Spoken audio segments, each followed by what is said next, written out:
susukat namin yung kakayanan namin sa paglalaro at as a team.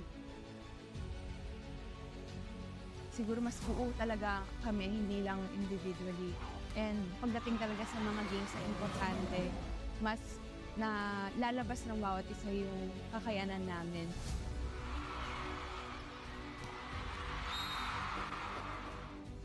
Ngayon kasi, I can say, first time na na-feel namin yung ganitong klaseng pressure.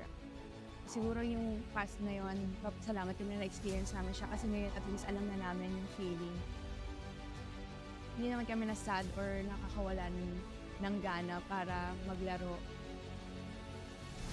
Mas na-excite kami kasi Starts Carlos with some sauce on that cross. Gumabaw will try, and Gumabaw is successful. madami pa kami kayang or pwede pang ipakita.